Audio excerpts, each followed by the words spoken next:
Is this fire escape safe? Let's take a look. Cisco here, the fire escape guy. When fire escapes look good when you first look at them, the question is there any rust going on, especially surface rust? Not too much here, it looks black to me. Let's see if there's any internal rust. Come on. Look at all that internal rust. Look at all that internal rust.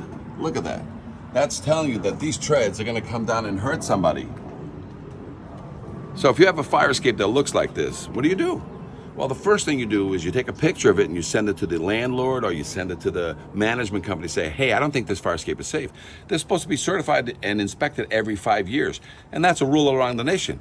This thing right now has been longer than 5 years rusting. So if they don't want to listen to you, then you call the fire prevention or you call the building department, send them the same picture and say, we have a problem here. Can you please come and look?